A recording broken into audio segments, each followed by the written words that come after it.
بسم اللہ الرحمن الرحیم۔ السلام علیکم ناظرین، نقطہ میں خوش آمدید۔ خلافت عثمانیہ کیوں ختم ہوئی اور کون سے عناصر اس کے خاتمے کا سبب بنے؟ آج کی اس ویڈیو میں ہم خلافت عثمانیہ پہ بات کریں گے۔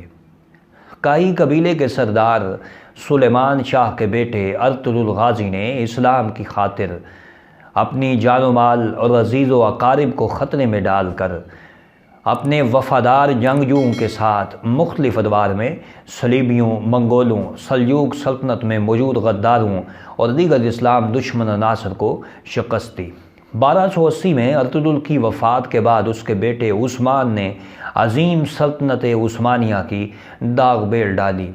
یوں خانہ بدوشوں کے اس قبیلے نے 3 براعظموں پر 600 سال تک راج کیا۔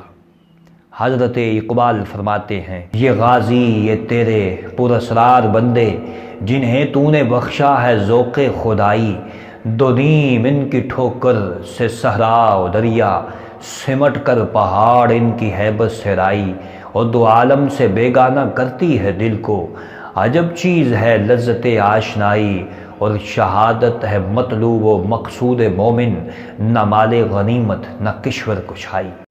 ناظرین، عرب شریف میں 1922 تک ترکی کی حکومت تھی۔ اسے خلافت عثمانیہ کا نام دیا جاتا ہے۔ 1922 سے پہلے سعودی عرب کا نام حجاز مقدس تھا۔ یہ خلافت عثمانیہ دنیا کے 3 براعظموں پر پھیلی ہوئی تھی، اور اگر دنیا میں کہیں بھی مسلمانوں پر ظلم و ستم کیا جاتا یا مصائب و آلام کے پہاڑ ٹوٹتے تو خلافت عثمانیہ اس کا منہ توڑ جواب دیتی تھی۔ اسلام دشمن عناصر امریکہ، برطانیہ، یورپ، نصرانی اور یہودیوں کو اگر سب سے زیادہ خطرہ تھا، اگر خوف زدہ تھے، تو وہ خلافت عثمانیہ تھی۔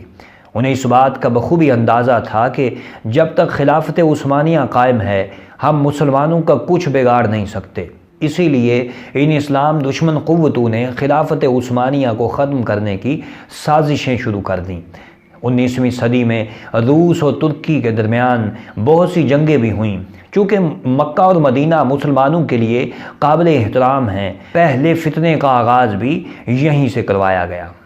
سب سے پہلے ان قوتوں نے ایک ایسے شخص کو کھڑا کیا جو کرسچن تھا، لیکن وہ ایسی عربی بولتا تھا کہ لوگ فرق نہیں کر سکتے تھے۔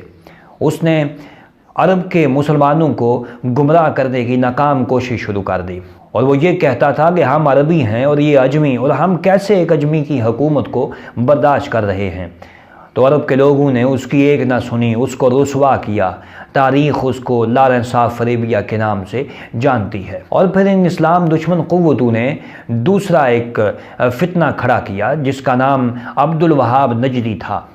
اس نجدی کی ملاقات عرب کے سوداگر ابن سعود سے ہوئی، جس کو اس نجدی نے عرب کی حکمرانی کا لالچ دیا۔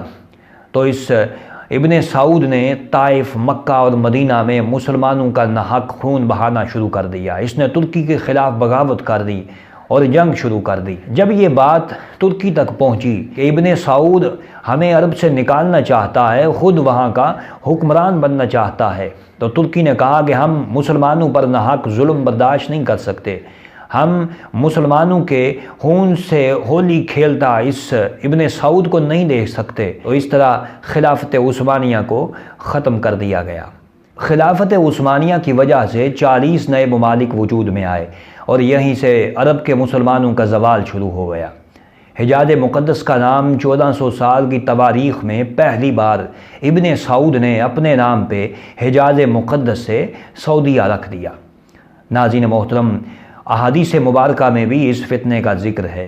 حضور سرکار دو عالم صلی اللہ علیہ وسلم نے شہر نجد کے لیے دعا نہیں فرمائی، اور اس عبد الوہاب نجدی کا تعلق بھی اسی شہر سے تھا جس سے انگریزوں نے ایک نئے فتنے کی بنیاد ڈلوائی، اور ایک بدنام زمانہ کریکٹر ملعون مسیلمہ کذاب کا تعلق بھی اسی شہر سے تھا۔ لیکن دنیا بھر کے مسلمانوں کی آنکھوں میں دھول جھونکنے کے لیے انگریزوں نے اس شہر نجد کا نام ایک دفعہ پھر تبدیل کر کے ریاض رکھ دیا، جو کہ سعودی عرب کا دارالحکومت بھی ہے۔ اور حرم شریف کے جن دروازوں کے نام صحابہ کرام اور اہل بیت کرام کے ناموں پر تھے، ان کو آل سعود کے ناموں پہ رکھا گیا۔ انگریزوں کی اس کامیابی کے بعد 1962 میں ہالی ووڈ نے لارنس آف اریبیا کے نام سے ایک فلم بنائی جو لاکھوں بار دیکھی جا چکی ہے، اور اس واقعے کے بعد، اس فتنے کے بعد یہود و نصارہ کو عرب میں آنے کی اجازت مل گئی، اور جس دن ابن سعود عرب کا حکمران بنا اس دن جشن کا سماں تھا، اور ان اسلام دشمن قوتوں کے سربراہ اس کو مبارکباد دینے پہنچ گئے، اور جس عرب کے نام سے یہ یہود و نصارہ کامتے تھے آج اکثریت ان کی سازشوں کا حصہ بنی ہوئی ہے۔